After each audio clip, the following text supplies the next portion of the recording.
So today I'll be showing you guys how to improve your aim in Vanguard, whether you play on controller or mouse and keyboard. Now the first thing I'm going to show you guys is my sensitivity for controller and mouse and keyboard. Everything else on keyboard and mouse is pretty much the same, like all my mouse sensitivity, vertical sensitivity, this is all the same, but my mouse sensitivity is a 4.75 and my DPI is 800.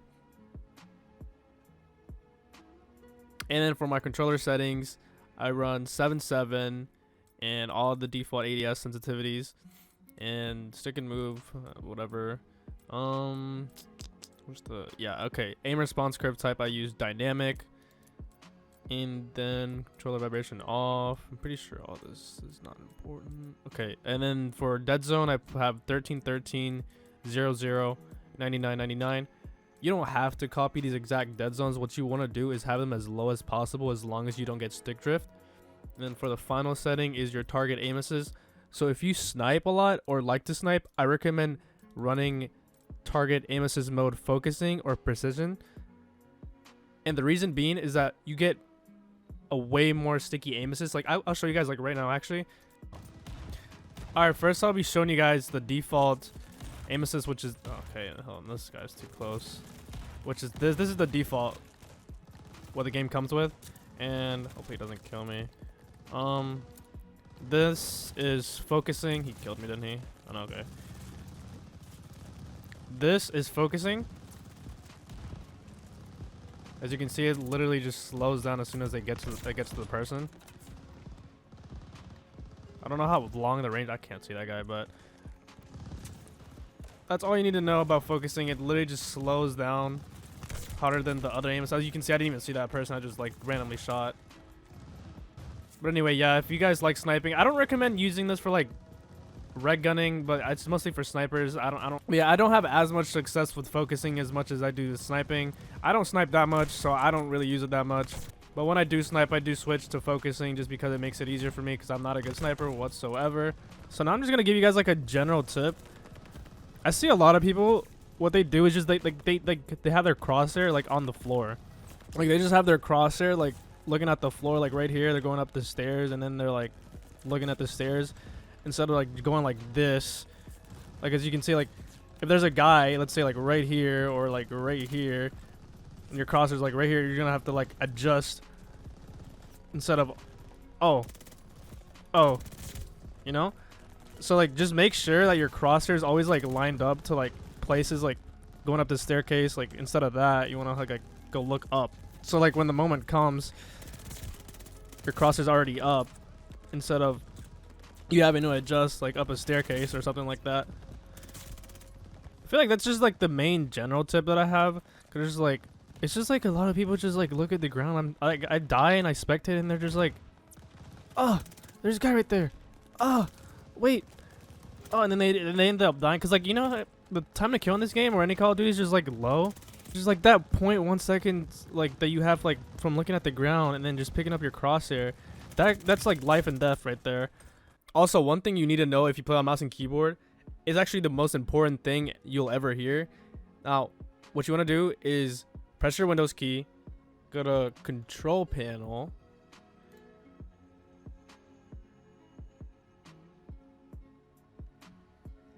Once you're in your control panel, you want to look up mouse settings, change mouse settings. You want to go to pointer options, and then you want to go over here and make sure this is unchecked. So I already have it unchecked, so I'm not going to mess with it. But you uncheck this and you press apply, and what that does is it turns off mouse acceleration. If you don't know what that is, I'm just going to keep it short. I don't even know what it is, but it's really bad, because when I first got my super light, and this setting was on actually the entire time for me. So when I first got the super light, I was like, this mouse sucks. Oh my god, what a waste of $150. I didn't even buy it. My mom bought it for me. But anyway, I was like, this mouse is such a waste of money. And then my friend was like, yeah, mouse acceleration on. I was like, no, of course not. And then I checked my settings and it was on. And as soon as I turned it off, I started like, you know, hitting all my shots. And I literally did not miss. So just turn it off. It'll be like the best decision you ever make. So just like turn it off and you'll be fine. So now I'll be showing you guys how to improve your aim on mouse and keyboard. And this game's called Aim Labs. It's free on Steam. Now what you want to do I have these on my favorites, but these are all, I'm pretty sure these are featured. 2 of these are featured. Grid shot and 6-shot are on featured, and then the rest of my favorites are on task, and then you go to tracking, and then they should all be here. But I'm going to be showing you guys is my main 6 aim lab task. Now, the first one I would start with is grid shot, because this is the basic. Just, you know, I usually do this one like every once in a while. I don't really do it that often, but if you've never played aim labs before, this is a really good place to start. Like, as you can see, like the circles are like really big and they're easy to hit. And this is a really good starter. And I'm pretty sure everyone's done like grid shot before. Everyone that's played aim labs, like they just start out with grid shot, but it's not good to do grid shot all the time. So I do recommend doing aim labs for the first time. I recommend starting with grid shot, and then once you're a little more used to it, I would go to the 6-shot, which is literally just like grid shot, but it's just like smaller ones, like you can see here. And I also recommend not going as fast. I recommend going for accuracy first and then speed, because what's the point in like doing this when all you're gonna do is just like, if you're gonna miss all of them, there's literally no point to doing it. Like, just go slow and steady, but you're hitting every single one. And one more thing actually that I forgot is that obviously you have to go to your settings, and if you guys want, you can copy my crosshair settings. This is my crosshair right here. I would love it.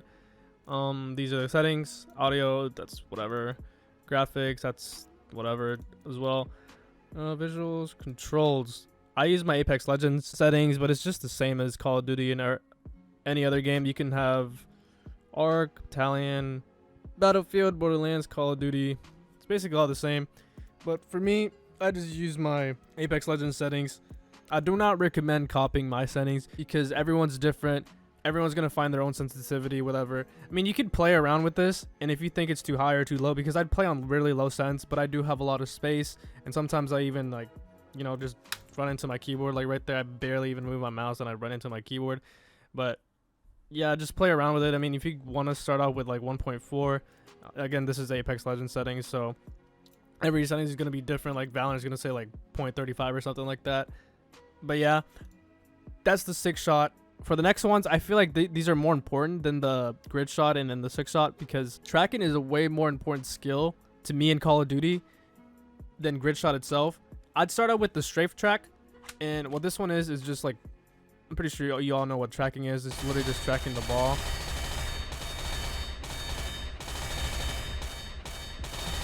But yeah, this one helps with tracking, and I recommend starting with that one. It's easy and the ball's pretty big. And then I would move on to these 3. Obviously, this is basically just the same thing. Sphere track is just like a 360 of the ball moving around. Reactive track is basically the same thing as that. And motion track, that is flick shots. I'm pretty sure. Oh wait, it says it right here. It's literally just flick shots and moving like spheres. There are other ones, like if I go to task, let me see, tracking. There are a couple ones that I really liked actually, which is above track, below track, and the arc track. These 3 were really good, but I just stuck with the ones I put in my favorites, which is basically just sphere track, all of them, but it's just specific ones. I think the one I like the most is arc track, because I think the most out of all of them that I did was arc track, but I don't have it in my favorites. It's just like this one's more like general, so I just have it here. But yeah, that's aim labs. These 6 are my main recommendations for you guys. I do not recommend doing these 24/7 because obviously this is not in game, and these are just like for beginner mouse and keyboard players. I still do them sometimes. I don't do them like 24/7. I would recommend doing this for 15 to 30 minutes, like before you get in on Call of Duty or whatever game you want to play. But I do not recommend doing this all day. Now for my console and controller players that do not, unfortunately, have Kovacs or aim labs or anything like that, obviously mouse and keyboard can do this too, and I'd highly recommend this over anything else, honestly. But what you want to do is you want to go to custom game, you want to go to game setup, dome or shipment is fine, free for all, game rules, unlimited. I would put this to whatever you want. I recommend 50. Honestly, depends on how much time you have. I have unlimited time whenever I want, so I either have this on 100 or 200. And what I like to do, if you're on controller, what I like to do is I go into a private match, put it on 200, I turn off aim assist for the first 100. As you can see, like right here, I am playing without aim assist right now. So I practice without aim assist until I get to like about 100, and then I turn it back on for the rest of the match. And I feel like this way your aim is going to get so much better. I feel like in this game it's not that hard because, for one, there's not that much recoil, so I don't have to rely on aim assist that much. Only when I'm sniping, obviously, but when I'm red gunning like right here, it's fine. But anyway, that is all the tips I have for today. If you did enjoy this video, please leave a like, comment down below, and subscribe for more content. And thank you guys for watching.